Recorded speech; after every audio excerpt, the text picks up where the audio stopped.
ரீசெண்டாக வந்து பார்த்தீங்கன்னா எல்லாருமே பயப்படுறாங்க. நம்ம தமிழ்நாட்டில் மட்டும் சொல்ல முடியாது. இப்போ வேர்ல்டு ஃபுல்லாகவே ஒரு திருமணம் ஆகுது அப்படின்னு ஒரு டேட் குறிச்சாங்கன்னா சில பேர் தள்ளி போடுவாங்க. எனக்கு இப்போ வேண்டாம், நான் வந்து இந்த பயத்தினால தான். இந்த பயத்தினால தான். ஆசோஸ்பர்மியாங்கிறது விந்தணுக்களே சுத்தமா இல்லை. அதாவது ஜீரோ கவுண்ட் அப்படின்னு கூடியது ஆசோஸ்பர்மியா. ஒலிகோஸ்பர்மியாங்கிறது விந்தணுக்கள் இருக்கு ஆனா போதுமான அளவு இல்லை. அட்லீஸ்ட் என்ன பொறுத்த வரைக்கும் கவுண்ட் வந்து கம்மியா இருக்கு. முன்னாடி வந்து என்ன சொன்னாங்க, WHOல 60 மில்லியன்ஸ் இருந்தால் போதும்னு சொன்னாங்க. ஆனால் இப்போ அப்படியே 40, அப்படியே 30, அப்படியே குறைஞ்சிட்டே வருது. ஆனால் என்னை பொறுத்த வரைக்கும் அட்லீஸ்ட் இந்த அளவு வந்து ஒரு 60 to 80 மில்லியன் இருந்தால் மட்டும்தான் நல்லா ஆரோக்கியமாக இருக்காங்கன்னு அர்த்தம். எல்லா ஆண்களுக்குமே வந்து கவுண்ட் இல்லைன்னு கிடையாது. அதே மாதிரி கவுண்ட் இல்லாத ஆண்களுக்கு, சுத்தமாக கவுண்டே இல்லாதவங்களுக்கு எல்லாத்துக்குமே ஒரே ரீசனாக இருக்க வாய்ப்புகள் இல்லை. கண்டுபிடிச்சதுக்கு அப்புறமா அதுக்கு என்ன ட்ரீட்மெண்ட்டோ வந்து அதை கொடுக்கணும். உங்களுக்கு சித்த மருத்துவத்தில் கவுண்ட் இன்க்ரீஸ் பண்ணுறதுக்கு என்ன மெடிசன் இருக்குன்னு நம்ம சொன்னோன்னா ஒரு சில மூலிகள் வந்து சொல்லலாம். அது வந்து என்னென்னா,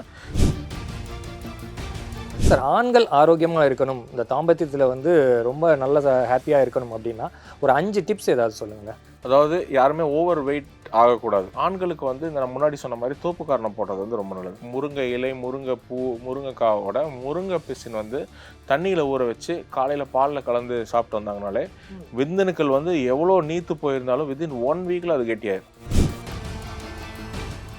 சார் வணக்கம். வணக்கம். இப்போ ஆண்களுக்கு வந்து பார்த்தீங்கன்னா முன்னாடிலாம் கல்யாணம் ஆகுறதுக்கு முன்னால் ஒரு சின்ன ஒரு பயம் இருக்கும். எனக்கு வந்து கரெக்டாக இருக்குமா, என்னால் தாம்பத்தியத்தில் கரெக்டாக ஈடுபட முடியுமாங்கிற ஒரு அச்சம் வந்து. இப்போ வந்து பார்த்தீங்கன்னா கல்லூரி மாணவர்களுக்கே அந்த மாதிரி ஒரு அச்சம் இருந்துகிட்டே இருக்குது. நீர்த்து போகிறது, அதுக்கப்புறமா வந்து இதே நினைப்பாகவே இருக்குது அப்படிங்கிற மாதிரி நிறைய பிரச்சனைகளோட வர்றாங்க. அவங்களுக்கு என்ன சார் பண்ணலாம்? அதாவது பொதுவாகவே முன்னாடி ஆண்கள் வந்து இதை பற்றி கவலையப்பட மாட்டாங்க. ஏன்னா எல்லாருமே ஆரோக்கியமாக தான் இருந்தாங்க. இது ஒரு அவங்களோட வீரத்தோட ஒரு தொடர்பு சம்மந்தப்பட்டது. ஏன்னா என்னதான் வந்து அவன் ஒரு எவ்வளோ பணம் இருந்தாலும் சரி, செல்வம் இருந்தாலும் சரி, அந்த குழந்தை பேர் கொடுக்க முடியலன்னா ரொம்ப வெக்ஸ் ஆயிடுவாங்க. இது வந்து ஒரு ஆண்மைத்தன்மையை வந்து நிரூபிக்கிற கூடிய ஒரு தருணம். அப்படி உள்ள காலகட்டங்கள் நம்ம தமிழ்நாட்டில் இப்போ ரீசெண்டாக வந்து பார்த்தீங்கன்னா எல்லாருமே பயப்படுறாங்க. நம்ம தமிழ்நாட்டில் மட்டும் சொல்ல முடியாது. இப்போ வேர்ல்டு ஃபுல்லாகவே ஒரு திருமணம் ஆகுது அப்படின்னு ஒரு டேட் குறிச்சாங்கன்னா சில பேர் தள்ளி போடுவாங்க. எனக்கு இப்போ வேண்டாம், நான் இந்த பயத்தினால தான்.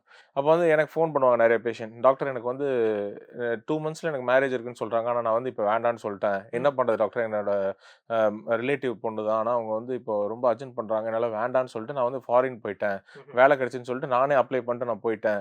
ஆனால் இப்போ வந்து என்னை ரொம்ப கம்பல் பண்ணி நெக்ஸ்ட் இயர்க்குள்ளே நீ மேரேஜ் பண்ணணும்னு சொல்கிறாங்க அப்படின்னு சொல்லுவாங்க. சரிங்க, கவலைப்படாதீங்க, அவங்க ரிப்போர்ட்ஸ் ஃபர்ஸ்ட் எடுங்கன்னு சொல்லிட்டு அவங்க ரிப்போர்ட்ஸ் பார்க்கும்பொழுது கொஞ்சம் ஸ்பெர்ம்லாம் வந்து கம்மியாக இருக்கும். அதாவது யங் ஏஜ்லேயே கம்மியாக இருக்கும்.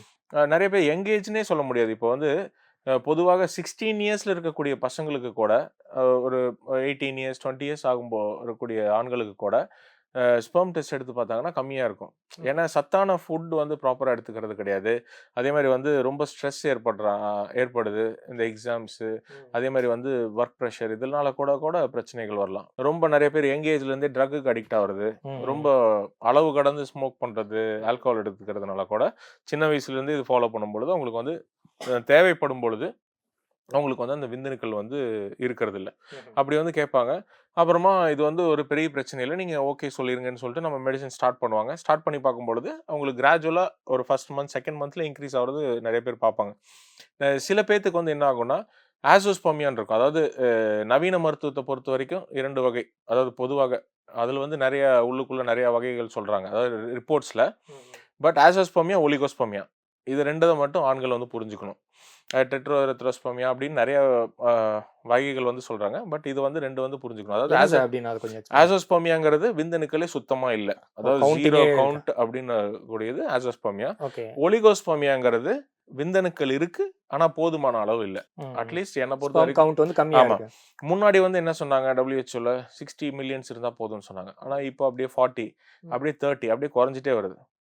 ஆனால் என்னை பொறுத்த வரைக்கும் அட்லீஸ்ட் ஒரு 60 to 80 இருக்கணும்.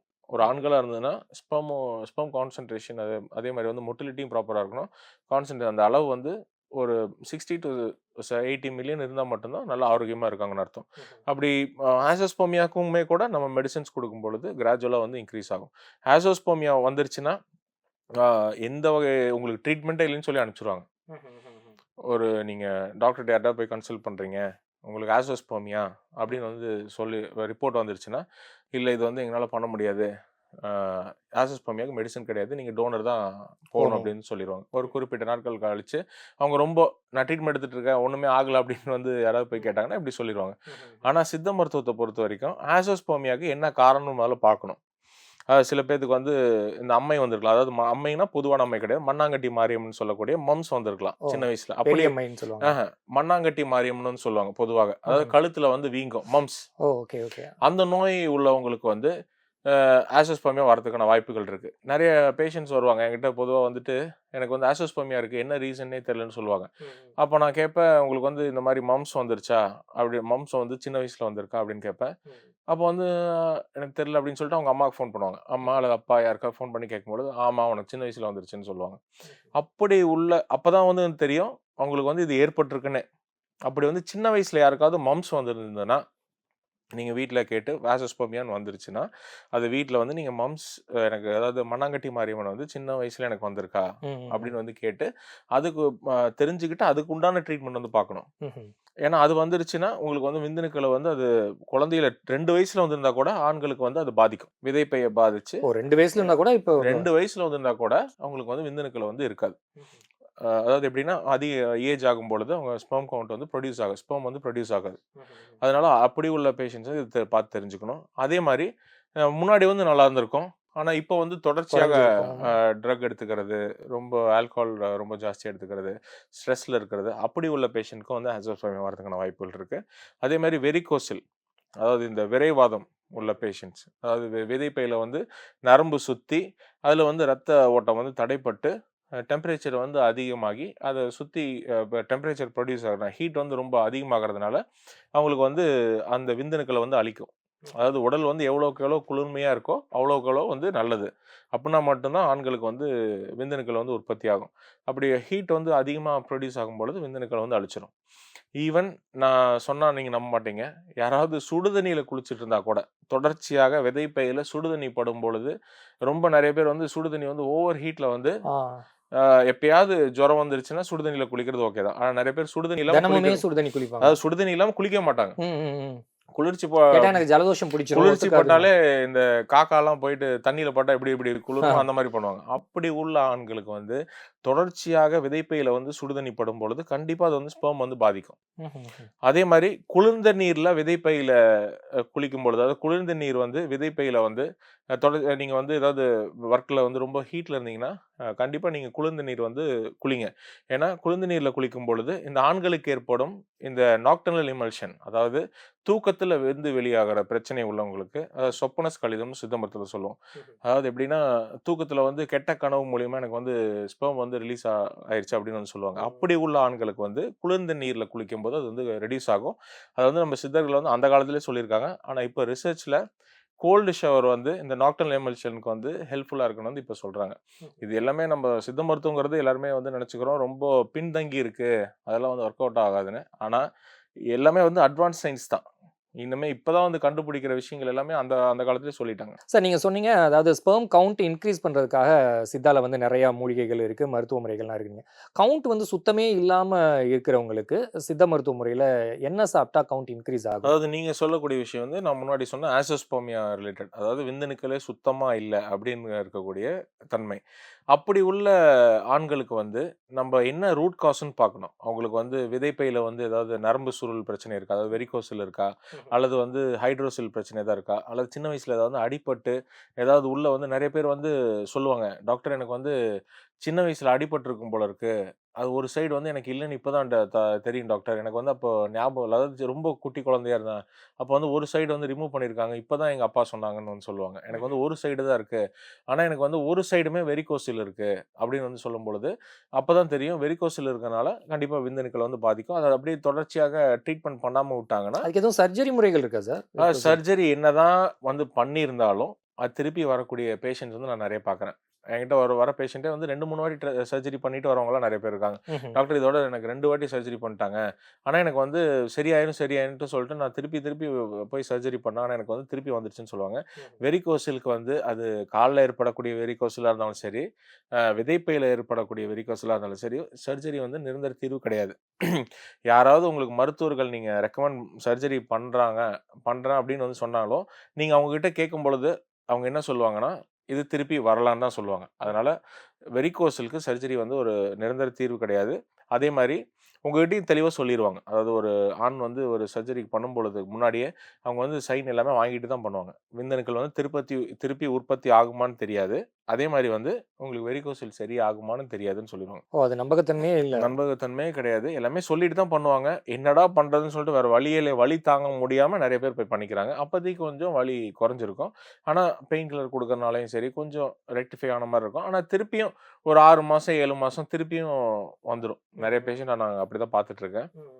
அதே மாரி வெரிகோஸல் இருக்கான்னு பார்க்கணும். அதே மாரி ஹைட்ரோஸல் பிரச்சனை. அதாவது ஏதாவது நீர் கோர்த்துருக்கா? விதைப்பையில ஏதாவது நீர் கோர்த்துருக்கா?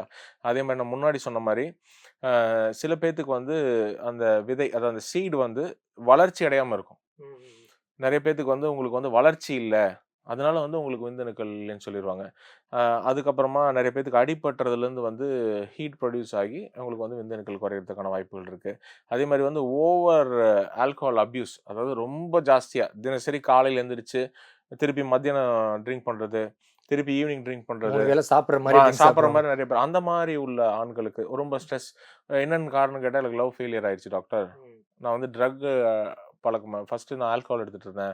அப்ப எனக்கு பத்தாம திருப்பியும் கஞ்சா அடிக்க ஆரம்பிச்சேன். அதுக்கப்புறமா ட்ரக்குக்கு போயி, நான் அதுக்கப்புறமா இப்ப என்னடா பண்றதுன்னு சொல்லி திருமணம் பண்ணணும்னு சொல்லி ரொம்ப கம்பல் பண்ணும்பொழுது, நான் போயிட்டு டெஸ்ட் எடுத்து பார்க்கும்பொழுது, எனக்கு விந்தணுக்களே இல்லைன்னு சொல்றாங்க. ஆனா நான் முன்னாடிலாம் ஆரோக்கியமா தான் இருந்தேன் அப்படின்னு சொல்லுவாங்க. அப்படி உள்ள ஆண்களுக்கு கவுன்சிலிங் குடுத்து, நம்ப ட்ரீட்மெண்ட் குடுக்கும்பொழுது கண்டிப்பா சரியாகும். அதனால ஒவ்வொருத்தருக்குமே எல்லா ஆண்களுக்குமே வந்து கவுண்ட் இல்லன்னு கிடையாது. அதே மாரி கவுண்ட் இல்லாத ஆண்களுக்கு, சுத்தமா கவுண்டே இல்லாதவங்களுக்கு எல்லாத்துக்குமே ஒரே ரீசனா இருக்க வாய்ப்புகள் இல்ல. அது எல்லாத்துக்குமே இதுதான் இருக்கும்னு நம்ம வந்து சொல்ல முடியாது. ம்ஹ்ம். ஒவ்வொருத்தர்ட்டயும் நம்ம பேசி, என்ன பிரச்சனைன்னு பார்த்து, ரிப்போர்ட் பார்த்து, அதுக்கப்புறம் தான் வந்து கண்டுபிடிக்க முடியும். கண்டுபிடிச்சதுக்கு அப்புறமா அதுக்கு என்ன ட்ரீட்மெண்ட்டோ வந்து அத குடுக்கணும். ம்ஹ்ம். இப்ப பொதுவா ஜெனரலா நம்ம வந்து உங்களுக்கு சித்த மருத்துவத்துல கவுண்ட் இன்கிரீஸ் பண்றதுக்கு என்ன மெடிசின் இருக்குன்னு நம்ம சொன்னோம்னா, ஒரு சில மூலிகைகள் வந்து சொல்லலாம். அது வந்து என்னன்னா, சிலாசத்து பற்பம், அதே மாரி வந்து அஸ்வகந்தா, நிலப்பனை கிழங்கு, ம். அதே மாரி வந்து ஈவன் இந்த இது இருக்கு இல்லையா? பூசணி விதை. ம். வெண்பூசணி. நெறைய பேரு என்ன நெனச்சுக்கிறாங்கன்னா, காஸ்ட்லியான இப்போ எனக்கு ஒரு ட்ரை ஃப்ரூட்ஸ் இது அ மாரிலாம். எனக்கு ஒரு ஃப்ரெண்ட் இருக்காரு. அவரு என்ன பண்ணுவாருன்னா, ஒரு 100 கிராம் நட்ஸே பீக்கன் நட்ஸ்ம்பாங்க, ம். ஆஃப்ரிக்கன் பிரேசில் நட்ஸ்ம்பாங்க. ம். அது வந்து ஒரு 100 கிராமே வந்து ரூ. 600 ரூ. 700. நான் வந்து இது மட்டும் தான் சாப்பிடுறேன். ம்ஹ்ம். டெய்லி 100 கிராம் சாப்பிடுறேன் பாரு. ம்ஹ்ம். அப்போ வந்து நான் அவர்ட்ட சொல்லி புரிய வச்சேன். நீ இதெல்லாம் சாப்பிட்டு வந்து பண்ணணும்னு அவசியம் கிடையாது. பூசணி விதைய நீ 100 கிராம் சாப்பிட்டீனாலே அதுல கிடைக்கக்கூடியது இதுலயும் இருக்கு. ம். நீ அதனால ரொம்ப காஸ்ட்லியான நட்ஸ் வாங்கி சாப்பிட கிடையாது. பூசணி விதை வந்து விந்தணுக்களே வந்து உற்பத்தி பண்ண வைக்கும். அதே மாரி வந்து ஆண்களுக்கு வந்து நெறைய பேத்துக்கு வந்து இந்த விந்து வந்து நீர்த்து போயிருக்கும். அது என்னதான் வந்து ஆரோக்கியமா உணவு முறைகள் வந்து எடுத்துட்டு இருந்தாலும், அவங்களுக்கு வந்து விந்து வந்து நீர்த்து போயிருக்கும். அப்படி உள்ள ஆண்களுக்குமே வந்து பாதாம், இந்த ஃபிக், அத்திப்பழம் அதெல்லாம் செலவு பண்ண முடியாம இருக்கவங்களுக்கு, இந்த பூசணி விதை வந்து ரொம்ப சிறந்தது. ஈவன் நான் 100 கிராம் சொல்றது 200 கிராம்ஸ் வரைக்கும் கூட சாப்பிடலாம். எப்படி சார் தினமும் அப்படியே பச்சையா எடுத்து சாப்பிடலாமா? பச்சையா எடுத்து சாப்பிடலாம். ஃப்ரை பண்ணி சாப்பிடலாம். நெறைய ஃப்ரைடு இதே வருது. ஸ்பைசியா கூட குடுக்குறாங்க. வருது. ஸ்பைசிலாம் கூட எடுத்துக்க தேவையில்ல. ம். நேச்சுரலா ஊற வச்சு, பால்ல அரைச்சு அப்படியே கூட குடிச்சிடலாம். ம்ஹ்ம். எப்படி நீங்க உள்ளுக்குள்ள வந்து பூசணி விதைய வந்து எடுத்துக்கிறீங்களோ, ஆண்களுக்கு வந்து இது ரொம்ப டெஸ்டோஸ்டெரோனும் இன்கிரீஸ் ஆகும். விந்தணுக்களும் நல்லா இன்கிரீஸ் ஆகும். ம். விந்தணுக்கள் நீர்த்து போயிருந்தாலும் நல்லா கெட்டித்தன்மையாகும். எளிதில நம்ப இது வந்து ஒரு மூலிகையோடவே சேர்ந்தது நான் சொல்றது. ம். பம்ப்கின் சீட்ஸ்ங்கிறது அந்த பூசணி விதைங்கிறது நம்ம லேகியத்திலலாம் கூட வரும். எல்லாமே சேர்ந்து தான் நம்ம பண்றோம். அதுல வந்து இந்த பூசணி விதையும் வந்து சேரும். இப்ப நீங்க அதே மாரி நிலக்கடலை வந்து சாரப்பருப்பு. சாரப்பருப்பு. சாரப்பருப்புங்கிறது என்னன்னு எல்லாருமே வந்து எல்லாமே பாதாம் பருப்பு கேள்விப்பட்டிருப்போம், முந்திரி பருப்பு கேட்டிருப்போம். ஆனா அந்த வந்து கொள்ளு மாரி இருக்குமே சின்னதா. அந்த பாயாசத்துலலாம் ஆ, போடுவாங்க. ஆ, ஆ. அது வந்து இப்ப அதாவது ரொம்ப கொஞ்சம் நெறைய இடத்துல கிடைக்காது. பட் சில இடத்துல கிடைக்கிறவங்க நெறைய பயன்படுத்தலாம். அதுவுமே வந்து ரொம்ப நல்லது. ஸோ அதுவும் பூசணி விதை மாரி பச்சையாவே சாப்பிடலாம். ரெகுலரா சாப்பிடலாம். ஆஹா. வேற ஏதாவது லேகியம் ஏதாவது இருக்கா சார்? அதாவது லேகியங்கிறது அ ச சித்தால வந்து லேகியம் தான். விந்தணுக்கள்ங்கிறது லேகியம் தான். ஏன்னா, லேகியத்துல வந்து ஒரு மூலிகை கொண்டு நாங்க பண்றதில்ல. இப்போ நீங்க அஸ்வகந்தா லேகியம்ன்னு பார்த்தீங்கன்னா, அது வந்து ஒரு மூலிகை கிடையாது. ம். அதுல கிட்டத்தட்ட ஒரு 25 டூ 30 ஹெர்ப்ஸ் இருக்கும். மூலிகைகள், அதே மாரி வந்து வேரு, தழை எல்லாமே போட்டு, அதோட சேர்த்து நெய். இப்போ ம். வந்து இப்போ நீங்க கமர்ஷியலா கிடைக்கக்கூடிய லேகியத்துல பார்த்தீங்கன்னா, ஃபுல்லா சர்க்கரை இருக்கும். ஆனா நம்ம ட்ரெடிஷனலா பண்றக்கூடிய மெத்தட்ல வந்து ம்ஹ்ம். பியூர் வெல்லம், கருப்பட்டி, நெய், தேன் எல்லாமே வந்து எதுவுமே வந்து நவீனப்படுத்தி நாங்கள் எதுவுமே பண்ணுறது கிடையாது. இன்னமும் நம்ம லேகிங்லாம் வந்து உட் ஃபயரில் தான் பண்ணுறோம். நிறைய பேர் ஸ்டீம் மெத்தடில் பண்ணுறாங்க. ஆனால் நம்மளோட மூலிகை, அதாவது என்கிட்ட கிடைக்கக்கூடிய மூலிகைகள் வந்து இன்னுமே ஃபயர்வுட்டில் தான் பண்ணுறோம். அதே மாதிரி 1% கூட அதில் வந்து சுகர், நார்மல் நம்ம சுகர் கிடையாது. ஆனால் நீங்கள் மித்த பிராண்டில் அல்லது எந்த பிராண்டில் நீங்கள் வந்து கமர்ஷியலாக கிடைக்கக்கூடிய லேகிலாம் பார்த்தீங்கன்னா உங்களுக்கு வந்து ஃபுல்லாக சர்க்கரையாக தான் இருக்கும். அதனால் நம்மளோட மெடிசன் நான் பெருமையாக சொல்லல. ஆனால் வந்து ஒரு ஸ்டாண்டர்ட் மெத்தட் இருக்குது. அதாவது இப்போ வந்து எப்படி வந்து உணவு முறை, இப்போ பிரியாணின்னு எடுத்துக்கிட்டிங்கன்னா என்னதான் இருந்தாலும் குக்கரில் சமைச்சாலும் உட் ஃபயரில் பண்ணுற பிரியாணி தான்டா நல்லா இருக்கு அப்படின்னு சொல்லுவாங்க. அந்த மாதிரி லேகியத்துமே வந்து ப்ரிப்பரேஷன் மெத்தட் வந்து மாறும். நீங்கள் வந்து போய் சும்மா நீங்கள் ஒரு ஜெனரல் ஸ்டோரில் போய் நீங்கள் அமுக்ரா லேகியமோ அல்லது வந்து அஸ்வகந்தா லேகியமோ அல்லது வந்து நார்மலாக நீங்கள் கிடைக்கக்கூடிய லேகின் அந்த செவன் அந்த மாதிரிலாம் வருது இல்லையா, அப்போ நீங்கள் போய் வாங்கும் பொழுது ஒரு 100-200 கிடச்சிரும் 300க்கு. ஆனால் அதில் ஃபுல்லாக சக்கரை தான் இருக்கும். ஆனால் நம்மளோட லேகியம் வந்து நீங்கள் வாங்கி பார்க்கும் பொழுது உங்களுக்கு அதுலேயே சேஞ்சஸ் தெரியும் ஈஸியாக. உங்ககிட்ட வந்து என்னென்ன பிரச்சனைகள் சொன்னாலும் அதுக்கான லேகியங்கள் தயார் செஞ்சு ஆமாம், இது கொடுக்குறீங்களா? விந்தணுக்களுக்கு மட்டும் கிடையாது. பெண்களுக்கு உண்டா கருப்பை பிரச்சனை, அதே மாதிரி வந்து 2 இது விதமே. ஆனால் வந்து லேகியம் வந்து ஆண்களுக்கு வந்து அதிகமான வகைகள்ல இருக்கு. ஸோ கடைகள்ல போய் பிராண்டடா வாங்காம, உங்கள மாரி ஒரு கை தேர்ந்த மருத்துவர்கள்ட்ட சொல்லி ஆமா, வாங்கி கண்டிப்பா. சாப்பிட நல்லதுங்கிறீங்க. கண்டிப்பா. இப்போ வந்து சார் ஒரு 50 வயதுக்கு மேல உள்ள ஆண்கள் வந்து திடீர்னு சரி நம்ம ஒரு குழந்தைக்கு ட்ரை பண்ணலாம். ரொம்ப நாள் விட்டுரும். ஏன்னா பணி சுமையின் காரணமா லைஃப்ல செட்டில் ஆகல. அதனால கொஞ்சம் தள்ளி போட்டுட்டே இருப்பாங்க. 50 வயதுக்கு அப்புறம் தான் அவங்களுக்கு ஒரு பயம் வரும். ஆஹா! நம்ம வயசாயிட்டு இருக்கு. நமக்கு ஒரு குழந்தை, இன்னொரு குழந்தை இருந்தா நல்லா இருக்குமே. ஸோ அந்த மாரி காலகட்டத்தில உள்ளவங்களுக்கு இந்த மாரி மருத்துவ முறையில ட்ரீட்மெண்ட் எடுத்து குழந்தைக்கு வாய்ப்புகள் இருக்கா? அதாவது குழந்தைக்காக 50 வயசுல ட்ரை பண்றவங்க மட்டும் கிடையாது. 50 வயசுல திருமணம் ஆகிறவங்க நெறைய பேர் இருக்காங்க. ம். இப்போ எனக்கு திருமணமே வேண்டாம்ன்னு இருப்பாங்க. ஆமா. வீட்ல வந்து ஏதோ ஒரு சூழ்நிலையில யாருமே இல்லாம, ஏதோ ஒரு துணை வேணும்னு சொல்ட்டு, ஒரு 40 வயசு, 50 வயசுல திருமணம் பண்ற ஆண்கள்லாம் வந்து நெறைய பேர் இருக்காங்க. அப்படி உள்ள ஆண்களுக்குமே ஆண்களுக்கு வந்து ஏஜே கிடையாது. ஆண்களுக்கு வந்து எந்த வயசுல வேணா குழந்தையை தர முடியும். அதே மாரி விந்தணுக்களை உற்பத்தி பண்ண முடியும்.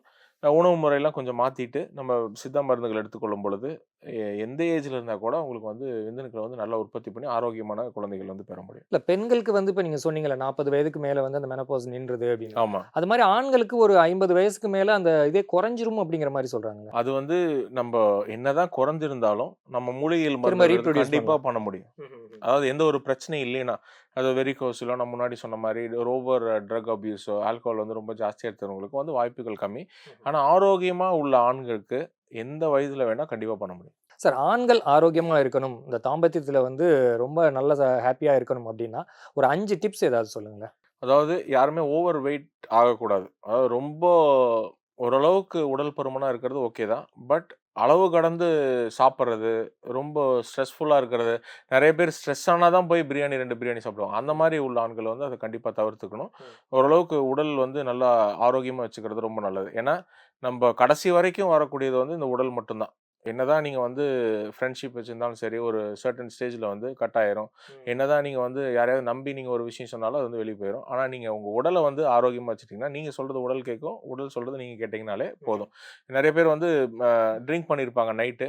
காலையில எந்திரிச்சா அவங்க உடம்பே சொல்லும். "ஏன்டா நான் குடிச்சேன்?" அப்படின்னு வந்து ஃபீல் பண்ணுவாங்க. அந்த மாரி உள்ள அப்படி நம்ம தோணும் பொழுது என்ன ஆகுதுன்னா, உடல் வந்து நீங்க எவ்வளோ ஆரோக்கியமா இருக்கிறீங்களோ அதுவே சொல்லும். அத நீங்க ஃபாலோ பண்ணீங்கனாலே போதும். அதே மாரி வெயிட் கெயின் வந்து ரொம்ப கண்ட்ரோல்டா வச்சுக்கிறது நல்லது. ஆண்களுக்கு வந்து நான் முன்னாடி சொன்ன மாரி தோப்பு காரணம் போடுறது வந்து ரொம்ப நல்லது. ஆண்களுக்கு வந்து எவ்வளோக்கு எவ்வளோ தோப்பு காரணம் போடுறாங்களோ, அவ்வளோக்கு எவ்வளோ டெஸ்டோஸ்டெரான் தினமும் வந்து காலையில எந்திரிச்சு ஒரு 100 தோப்பு கரணம் போடலாமா? 100 அதாவது பேசிக்கா அதாவது ஃபர்ஸ்ட் ஸ்டார்ட்டிங்லயே அவ்வளோ போடக்கூடாது. ஆ. எப்பவுமே அப்படி போடும்பொழுது என்னன்னா, ரொம்ப ரத்தம் கட்டிக்கும். அதுக்கப்புறம் திருப்பி தோப்பு காரணம் போடுறதுக்கான ஒரு இன்ட்ரெஸ்ட்டே இன்ட்ரெஸ்டே வராது. வராது. ம். ஒரு 20 கிராஜுவலா இன்க்ரீஸ் கிராஜுவலா பண்ணிக்கலாம். இன்க்ரீஸ் பண்ணி, அது ஒரு 50க்குள்ள வச்சுக்கலாம். ரொம்பவும் ஸ்ட்ரெயின் பண்ணி பண்ண தேவையில்ல. ஓகே. ஒரு 50க்குள்ள வச்சுக்கலாம். அதே மாரி வந்து நல்ல சத்தான கீரைகள், காய்கறிகள்லாம் வந்து நெறைய எடுத்துக்கிறது நல்லது. ஆண்களுக்கு வந்து முருங்கைக்கீரை நல்லது. நம்ப என்னதான் வந்து காமெடில வந்தாலும் சரி, என்னதான் வந்து படத்துல வந்திருந்தாலும் சரி, அது வந்து ஒரு உண்மையான விஷயம். முருங்கை வந்து நெறைய ரொம்ப அயன் நல்லது. கிடைக்கும். கண்டிப்பா. அயர்ன் மட்டும் கிடையாது. முருங்கை முருங்கையில வந்து எல்லா பார்ட்ஸுமே வந்து பயன்படுது. ஈவன் நம்மளுக்கெல்லாம் தெரிஞ்சது முருங்கைக்காய் மட்டும் தான். நெறைய பேத்துக்கு முருங்கைக்கீரைனாலே தெரியாது. அதேபோல முருங்கை பிசின்னு சொல்றாங்க ஆமா. சார். முருங்கை பிசின் வந்து ரொம்ப நல்லது. முருங்கை பிசின், முருங்கை பட்டை எல்லாமே வந்து ஆண்களுக்கு வந்து விந்தணுக்கள வந்து உற்பத்தி பண்ணக்கூடியது. ஒரு அதாவது எந்த ஒரு பார்ட்ஸுமே வந்து வேஸ்ட் ஆகாம முருங்கை பூவும் சாப்பிடலாமா சார்? முருங்கைப்பூவும் சாப்பிடலாம். எப்படி சாப்பிடணும் அதெல்லாம்? முருங்கைப்பூ வந்து பொரியல் மாதிரியே பண்ணி ஓ, சாப்பிடலாம். கீரையோட சேர்த்து பொரியலாவே சாப்பிடலாம். கீரையோட சாப்பிடலாம் அல்லது முட்டையோட நிறைய பேர் பண்ணி சாப்பிடுவாங்க. ஆனா அது வந்து ஒவ்வாமை உள்ள ஆட்கள் வந்து குறைச்சுக்கணும். நிறைய பேத்துக்கு முருங்கைப்பூ சாப்பிட்டா உடல்ல வந்து தடிப்பு ஏற்படும். அப்படி உள்ளவங்க மட்டும் அது கவனமா சாப்பிடணும். மித்தபடி முருங்கைப்பூ நார்மலா இருக்கவங்க எப்ப வேணா எடுத்துக்கலாம். ஓகே. முருங்கை பிசின் வந்து நீங்க கேட்ட கேள்வி மாரி அது வந்து ரொம்ப நல்லது. முருங்கை இலை, முருங்கைப்பூ, முருங்கைக்காவோட முருங்கை பிசின் வந்து தண்ணீல ஊற வச்சு காலையில பால்ல கலந்து சாப்பிட்டு வந்தாங்கனாலே, ம். விந்தணுக்கள் வந்து எவ்வளோ நீத்து போயிருந்தாலும் வித்தின் 1 வீக்ல அது கெட்டியாயிரும். ம்ஹ்ம். அதே மாரி பெண்களுக்கு வந்து முருங்கைக்கீரை நல்லது. ஆண்களுக்கு மட்டும் முருங்கைக்கீரை நல்லது கிடையாது. பெண்களுக்குமே அ நெறைய பேர் வந்து ரத்தமே இல்லாம இருப்பாங்க. இப்ப வந்து எனக்கு 5 தான் இருக்கு அப்படின்னு சொல்லிட்டு எனக்கு டாக்டர் வந்து இது குடுத்துருக்காங்க. அயர்ன் டேப்லெட் குடுத்துருக்காங்கன்னு சொல்லுவாங்க. அதெல்லாம் எதுவுமே தேவையில்ல. முருங்கைக்கீரைய வந்து மத்தியான வேளையில பருப்போட சேர்த்தி அது சூப்பாக எடுத்துக்கொள்ளும் பொழுது, ஒரு 5ல இருந்த ஹெச்பி லெவல் கூட நெறைய பேஷண்ட் நான் சொல்லி அவங்க எடுத்து ஒரு 1 வீக்லயே நல்ல ஒரு 13லாம் வர போயிருக்கு. அதனால முருங்கைக்கீரை வந்து ரொம்ப ஹெல்தியான ஒரு விஷயம். அது ஆண்களுக்கும் சரி, பெண்களுக்கும் சரி. ஸோ தோப்புக்கரணம் போடலாம், முருங்கை சார்ந்த பொருட்கள் சாப்பிடலாம். நீங்க சொன்ன மாரி பூசணி விதை அது சாப்பிடலாம். ரெகுலரா எடுத்துக்கலாம். இன்னொரு இது பருப்பு சொன்னீங்களே சார்? சாரப்பருப்பு. சாரப்பருப்பு ஒண்ணு. இன்னொன்னு சார் வேற ஏதாவது? அஸ்வகந்தா எல்லாத்துக்குமே தெரிஞ்ச அஸ்வகந்தா மூலிகை கிராஜுவலா தான். அது எடுத்துக்கலாம். எல்லாமே எடுத்துக்கலாம். ஸோ இந்த 5யும் ஃபாலோ பண்ணாவே ஒரு ஆண்கள் வந்து கண்டிப்பா ஆரோக்கியமா இருக்கலாம். ஆரோக்கியமா இருக்க முடியும். ரொம்ப சந்தோஷம் சார். அதாவது நெறைய விஷயங்கள் சொன்னீங்க. குறிப்பா வந்து இந்த குழந்தையின்மைக்கு பிரச்சனை வந்து பார்த்தா, ஆண்கள் மட்டும் தான் காரணம் அப்படின்னு சொல்லுவாங்க. பெண்களுக்கும் இப்ப சில பிரச்சனைகள்லாம் வந்துட்டு இருக்கு. அதெல்லாம் ரொம்ப தெளிவா சொன்னீங்க. நிகழ்ச்சியில் கலந்து கொண்டமைக்கு மிக்க நன்றி sir. Thank you so much.